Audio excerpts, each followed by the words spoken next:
Antinatalism is not eugenics, and eugenics is not antinatalism.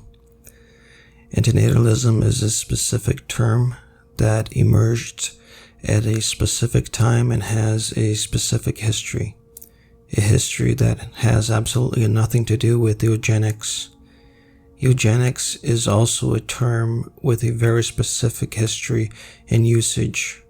In short, we can say that antinatalism is the philosophical position that considers it negative for sentient beings, especially humans, to come into existence due to the suffering and terminality intrinsic to sentient existence. It essentially means that it would be better if we had never been born. The term antinatalism with this connotation emerged independently in the first decade of the 21st century through authors such as Théophile de Giraud and David Benatar. Both acknowledge that this position owes much to the philosophical pessimism of thinkers such as Arthur Schopenhauer and Émile Cioran, among others. Eugenics, on the other hand, is the thesis that we should select the best genetic traits from the population to produce healthier or superior humans over time. Historically, eugenics has been closely tied to the pseudoscience of scientific racism in Europe in the late 19th and early 20th centuries, a racism that culminated in German Nazism and, even before that, served as an excuse for barbaric acts committed by European colonizers around the world. While eugenics isn't necessarily a racist pseudoscience, it has come to be closely associated with pseudoscientific racism, and rightly so, in my opinion. That said, it's clear that antinatalism has nothing to do with eugenics, but it has become fashionable among critics of antinatalism as a philosophy to associate it with racist eugenics, particularly in Brazil and particularly among critics with a progressive political bias. I won't do an exhaustive analysis here. I'll just provide a summary, a quick and direct introduction of why one thing has nothing to do with the other, and how, on the contrary, eugenics is associated with pronatalist ideals. The trigger for writing this text was the absurd thesis directed at me, which I recently read on social media, stating that, despite the two being distinct, I needed to be careful when talking about antinatalism, as it would supposedly always end up falling into eugenics. Therefore, I should self-censor or be sparing when approaching the topic. This all started after I defended a young woman who tied her tubes, something that is extremely difficult for women to achieve, especially when they are young, thanks to the cursed culture that treats them as potential childbearers. The young woman not only underwent the procedure, but also apparently quoted the famous line that concludes Machado de Assis' novel, Posthumous Memoirs of Brás Cubas. I celebrated this on social media, citing antinatalist quotes from other authors. This drew many comments in favor of the young woman and my quotes, but also several against it. Two specifically accused me of defending eugenics because of antinatalism. One comment was quite rude, while the other attempted to convey the disgusting idea that I should be careful, as antinatalism would inevitably lead to eugenics and racism. However, associating the two is something that only occurs in the minds of those who are critical or who understand absolutely nothing about what antinatalism is, its history, and how it is applied. Of course, there are irrelevant idiots online who abuse the term, calling themselves antinatalists, but the vast majority inevitably abandon it once they realize it has nothing to do with the aspirations of the virtual edgelord spaces.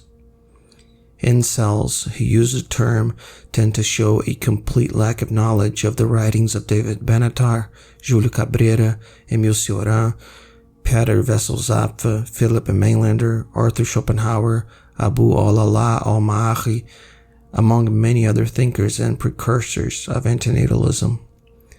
They demonstrate obvious contempt for the wisdom of Silenus, Greek tragedy, and the writings of the Pali canon of Buddhism.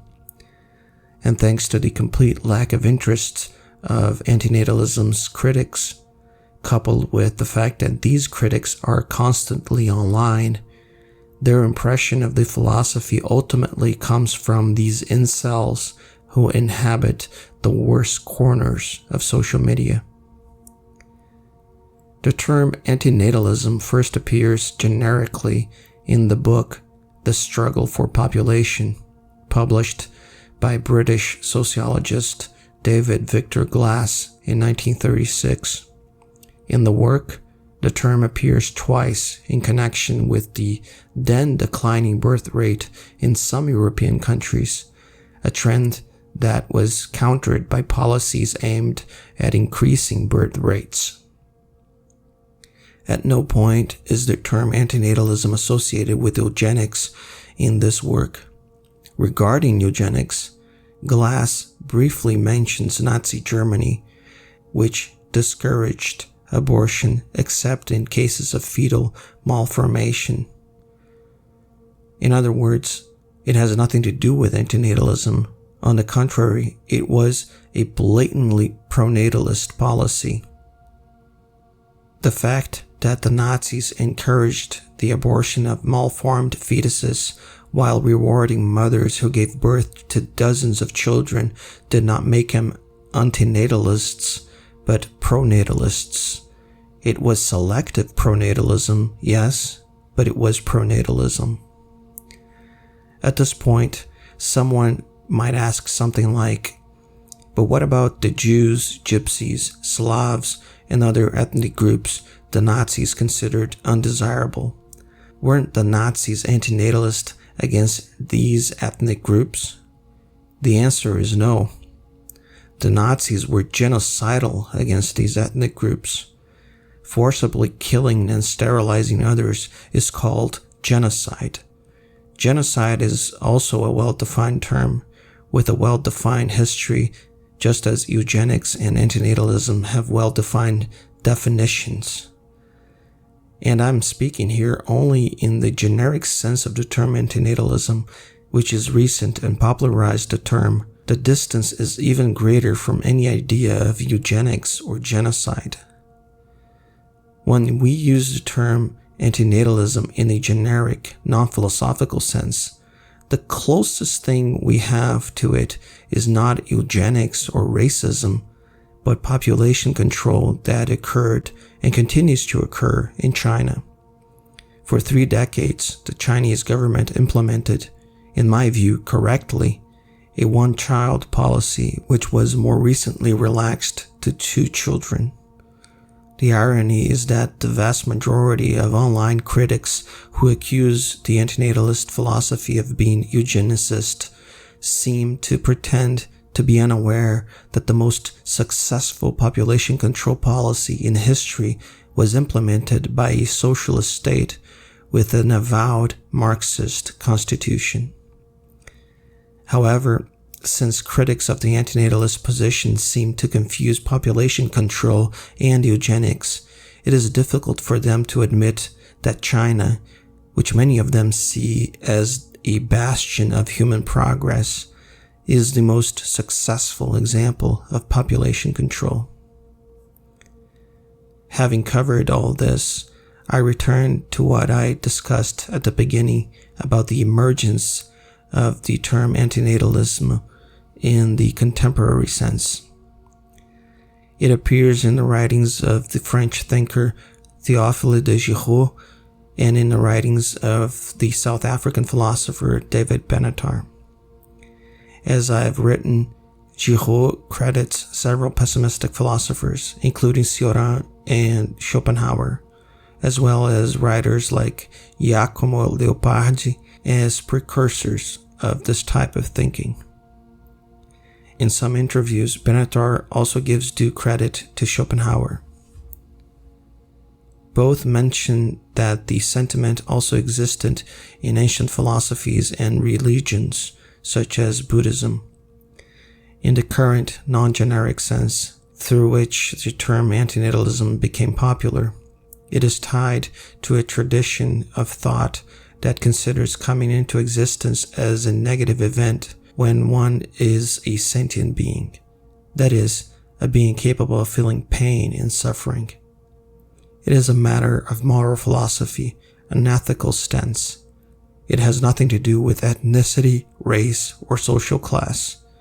It has to do with pain and suffering, with the idea that no matter how hard one tries, mere being is always linked to friction and finitude. Can crazy ideas be derived from this? Yes. In the US, especially, there are some who believe the right thing to do would be to violently prevent others from reproducing. I personally attribute this to the North American and Anglo-Saxon complex of wanting to be a hero and save the world, even if it means shoving their values down other people's throats. But the fact is that no serious philosopher defending the subject in academia or literature today or in the past has advocated using violence to prevent others from reproducing. First, because it is wrong to be violent against others within a philosophical framework that aims to reduce suffering. Second, because it is impractical even if it weren't wrong. Third, because besides being impractical, it is an excellent way to turn yourself into a harmful agent to others, and harmful agents can and should be contained. However, even among these few antinatalists who think we ought to stop others from reproducing, antinatalism is not tied to eugenics, classism, racism, etc. As I stated previously, even the genocidal eugenics of the Nazi regime cannot be characterized as antinatalist, either in a generic sense of the word or in the current philosophical sense of the term. That regime was not antinatalist, but selectively pronatalist. It did not seek to achieve the end of the species peacefully through the voluntary refusal of reproduction, but the eternal continuity and multiplication of those the regime considered superior.